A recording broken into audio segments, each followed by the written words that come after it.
अस्सलाम वालेकुम नाज़रीन। दुनिया की तारीख में कई ऐसे मेगा प्रोजेक्ट्स हैं जिन पर अरबों डॉलर्स खर्च किए गए और इन्हें दुनिया की सबसे बड़ी कामयाबियां समझा जा रहा था, मगर बदकिस्मती से ये मंसूबे मुकम्मल तौर पर नाकाम साबित हुए। इन प्रोजेक्ट्स में जदीद टेक्नोलॉजी, मुनफरिद डिजाइन्स और बेशुमार मेहनत शामिल थी, लेकिन कुछ गलत फैसलों, तकनीकी खराबियों और गैर मुतवक्के वाकयात की वजह से ये बर्बाद हो गए। आज हम बात करेंगे उन मशहूर तरीन नाकाम प्रोजेक्ट्स की जो कभी अपने वक्त के अजीम ख्वाब समझे जाते थे, मगर अब इनकी बाकियात वीरान जगहों पर या समंदर की तह में पड़ी सड़ रही हैं। दोस्तों, सबसे पहले बात करते हैं जापानी शिप प्रोजेक्ट की, जो 2022 में पेश आया। ये एक बड़ा कार्गो शिप था जो जापानी शिपिंग कंपनी MOL की मिल्कियत था और इसका काम जर्मनी से अमेरिका 4000 से ज्यादा नई ब्रांडेड गाड़ियां पहुंचाना था। इन गाड़ियों में महंगी और लग्जरी कारें भी शामिल थी जिनकी मालियत करोड़ों डॉलर्स में थी। लेकिन बदकिस्मती से इस सफर के दौरान कुछ ऐसा हुआ जिसने इस मंसूबे को मुकम्मल तौर पर तबाह कर दिया। शिप के अंदर अचानक एक तकनीकी खराबी पैदा हुई जिसकी वजह से आग भड़क उठी।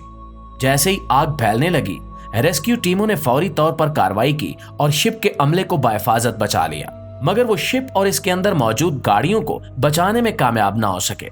ये पूरा कार्गो शिप, जिसमें 4000 से ज्यादा गाड़ियां मौजूद थीं, समंदर की गहराइयों में डूब गया। हैरानकुन बात यह है कि इन महंगी गाड़ियों में पोर्चे, लैम्बोर्गिनी और दीगर मशहूर ब्रांड्स की गाड़ियां शामिल थीं, जो अब समुद्री पानी में गल सड़ रही हैं। ये प्रोजेक्ट न सिर्फ एक तकनीकी नाकामी साबित हुआ, बल्कि जापानी शिपिंग कंपनी के लिए एक बहुत बड़ा माली नुकसान भी बन गया। आप सोचिए कि करोड़ों डॉलर्स का नुकसान एक लम्हे में तारीख का हिस्सा बन गया और ये हादसा आज भी दुनिया के नाकाम तरीन मंसूबों में शुमार होता है। दोस्तों, अब बात करते हैं अमेरिकी मिलिट्री के बोन यार्ड प्रोजेक्ट की, जो 1946 में एरिज़ोना के इलाके में बनाया गया। इस जगह का नाम डेविस मैंटन एयरफोर्स बेस है, लेकिन इसे आमतौर पर बोन यार्ड कहा जाता है। ये दुनिया की सबसे बड़ी मिलिट्री एयरक्राफ्ट ग्रेव यार्ड है, जहां पर 4000 से भी ज्यादा नाकारा और रिटायर्ड मिलिट्री एयरक्राफ्ट्स को छोड़ दिया गया है। जब अमेरिका के अंदर कोई मिलिट्री जहाज खराब हो जाता है या फिर उसे रिटायर्ड कर दिया जाता है, तो उसे इसी बोन यार्ड में पहुंचा दिया जाता है, जहां ये खुले आसमान के नीचे गल सड़ रहे हैं। ये सब एयरक्राफ्ट बेकार समझे जाते हैं और इन्हें किसी तरह से दोबारा इस्तेमाल करने की कोशिश नहीं की जाती। इस पूरे प्रोजेक्ट की सबसे हैरानकुन बात यह है कि इन तमाम मिलिट्री जहाजों की मालियत तकरीबन 34 बिलियन डॉलर से भी ज्यादा है। जी हाँ, 34 बिलियन डॉलर्स के त्यारे सिर्फ इसलिए बेकार पड़े हैं क्योंकि इनकी देखभाल नहीं की जा रही और वो अब किसी काम के नहीं रहे। ये भी कहा जाता है कि इन जहाजों में से कई ऐसे हैं जो अपनी किस्म के मुनफरिद और कीमती हैं, लेकिन वो भी वक्त के साथ जंग आलूद हो चुके हैं। एरिज़ोना का ये बोन यार्ड्स दुनिया के नाकाम तरीन प्रोजेक्ट्स की एक बड़ी मिसाल है, जहां की कीमत अब सिर्फ कचरे के बराबर है। तो दोस्तों, चलिए अब एक और अजीबोगरीब मंसूबे की तरफ चलते हैं, जो सुनने में तो बेहद शानदार लगता है, लेकिन हकीकत में एक मुकम्मल नाकामी साबित हुआ। यह मंसूबा था समंदर के अंदर ट्रेन प्रोजेक्ट, जो 2002 में अमेरिकी रियासत चार्लिन की कोस्ट पर लॉन्च किया गया था। इस प्रोजेक्ट का मकसद स्कूबा डाइविंग को एक नया और मुनफरिद एडवेंचर बनाना था। इसके लिए गवर्नमेंट ने फैसला किया कि समंदर की गहराई में 100 फुट नीचे 50 नई ट्रेन बोगीज रखी जाएंगी। ये ट्रेन बोगीज इस तरह रखी गई कि स्कूबा डाइवर्स को एक अनोखा तजर्बा फराहम हो और वो ज़ेरे आब एक ख्याली ट्रेन एक्सप्लोर कर सकें। इस मंसूबे को कामयाब बनाने के लिए सिर्फ ट्रेन बोगीज ही नहीं रखी गई, बल्कि इनके अंदर समुद्री पौधे लगा दिए गए। दीवारों को मुख्तलिफ एक्वेटिक डिजाइन से सजा दिया गया और यहां तक कि समुद्री मछलियों के लिए खुराक का इंतजाम भी किया गया। मंसूबा साजों का ख्याल था कि यह सब कुछ समुद्री हयात को अपनी तरफ खींचेगा और यह जगह एक कुदरती एक्वेरियम की तरह बन जाएगी, जहां स्कूबा डाइवर्स आकर इन बोगीज को एक्सप्लोर करेंगे। मगर बदकिस्मती से यह मंसूबा बुरी तरह नाकाम हो गया। वो जगह जहां ये ट्रेन बोगीज रखी गई इंतहाई गैर दिलचस्प निकली और न ही इंसानों ने वहां डाइविंग करने में कोई दिलचस्पी जाहिर की और न ही समुद्री हयात ने वहां रिहाइश इख्तियार की। लाखों डॉलर्स खर्च करने के बावजूद यह प्रोजेक्ट मुकम्मल तौर पर नाकाम साबित हुआ। आज भी वो ट्रेन बोगी समंदर की तह में बेकार पड़ी हैं, एक ऐसे ख्वाब की तरह जो कभी हकीकत नहीं बन सका। प्यारे साथियों, अब हम जिस मंसूबे की बात करने जा रहे हैं, ये ना सिर्फ आपको हैरान कर देगा बल्कि आपको परेशान भी करेगा।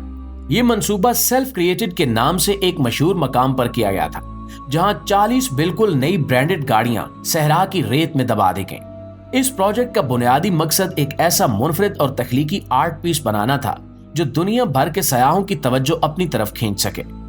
इन गाड़ियों को इस तरह से रेत में नस्ब किया गया कि इनका अगला हिस्सा मुकम्मल तौर पर रेत में दबा दिया गया, जबकि पिछला हिस्सा बाहर निकला हुआ था। इस पूरे प्रोजेक्ट को एक जदीद आर्ट इंस्टॉलेशन के तौर पर पेश किया गया और इसे एक आर्ट गैलरी के तौर पर बनाने की कोशिश की गई ताकि लोग इस मकाम पर आएं, तस्वीर बनाएं और इस मुनफरिद मकाम की तारीफ करें। लेकिन आर्टिस्ट ने सिर्फ गाड़ियों को रेत में दबाकर छोड़ने का फैसला नहीं किया था, बल्कि इन गाड़ियों को मजीद पुरकशिश बनाने के लिए इनके ऊपर मुख्तलिफ डिजाइन्स और पेंटिंग्स बनाए गए। हर एक गाड़ी पर मुख्तलिफ किस्म के रंग बिरंगे आर्ट वर्क किए गए ताकि एक मुनफरिद और पुरकशिश जगह नजर आए। यहां तक कि इस मंसूबे पर लाखों डॉलर्स खर्च किए गए, क्योंकि गाड़ियों की खरीदारी, इन्हें सहरा में पहुंचाने और इन पर आर्ट वर्क करने में काफी इखराजात हुए। अब सवाल ये पैदा होता है कि आखिर ये मंसूबा नाकाम क्यों हुआ। दरअसल इस प्रोजेक्ट के पीछे मौजूद लोग ये बात भूल गए थे कि सहरा की हकीकत क्या है। एक ऐसा इलाका जहां ना तो कोई आबादी है, ना ही कुदरती मनाजिर हैं और ना ही कोई सहूलत मौजूद है। ये मंसूबा एक अच्छा आइडिया जरूर था, लेकिन इस पर अमल दरामद करते वक्त बुनियादी गलतियां की गई। पहली बात तो ये कि ये जगह दुनिया के मरकजी सियाहती मकामात से बहुत दूर थी। वहां तक पहुंचने के लिए ना तो सड़कें थी और ना ही कोई मखसूस रास्ता बनाया गया। दूसरी अहम बात ये कि ये जगह खुद ही एक खुश्क और बेजान मकाम था, जहां जाने के लिए लोग कोई खास दिलचस्पी नहीं रखते थे। इंसानों के लिए तो ये जगह बेहद बोरिंग थी, यहां तक कि इस जगह पर परिंदे भी नहीं आते थे। तीसरी और अहम वजह यह थी कि प्रोजेक्ट के मुंतजिमीन ने यह समझा कि सिर्फ अनोखा और तख्लीकी होना कामयाबी की जमानत है। उन्होंने सोचा कि लोग इस मुनफरिद जगह को देखने के लिए दूर दराज से आएंगे, लेकिन हकीकत में ऐसा नहीं हुआ। आज भी वो 40 ब्रांडेड न्यू गाड़ियां सहरा की तेज धूप में चल रही हैं। इन पर की गई खूबसूरत पेंटिंग्स अब मान पड़ चुकी हैं और गाड़ियों की हालत दिन ब दिन खराब होती जा रही है। लाखों डॉलर्स खर्च करने के बावजूद ये जगह किसी की तवज्जो हासिल करने में नाकाम रही। दोस्तों, इस प्रोजेक्ट की नाकामी हमें यह सबक देती है कि सिर्फ अनोखा और मुनफरिद होना कामयाबी की जमानत कभी नहीं होता। अगर आप किसी मकाम को सियाती मकाम बनाना चाहते हैं तो ना सिर्फ उसे तख्लीकी होना चाहिए, बल्कि वहां तक पहुंचने की सहूलत, मकाम की दिलचस्पी और लोगों के लिए कुछ पुरकशिश अमाविल होना भी जरूरी है। यह मंसूबा दुनिया के सबसे ज्यादा बेकार और नाकाम मेगा प्रोजेक्ट्स में से एक करार दिया जाता है। क्या आपको भी लगता है कि लाखों डॉलर्स खर्च करके ये मंसूबा एक बड़ा ज़िया साबित हुआ? कमेंट्स में हमें जरूर बताइएगा। जी तो प्यारे साथियों, ये थी हमारी आज की वीडियो कैसी लगी ये भी कमेंट में हमें जरूर बताइएगा। वीडियो अच्छी लगे तो इसे लाइक और शेयर करके हमारी हौसला अफजाई भी जरूर कीजिएगा। इंशाल्लाह आपकी खिदमत में हाजिर होते हैं एक नई और इंटरेस्टिंग वीडियो के साथ। तब तक अपना, आसपास के लोगों का, अपने प्यारों का ढेर सारा ख्याल रखिएगा। अल्लाह निगहबान।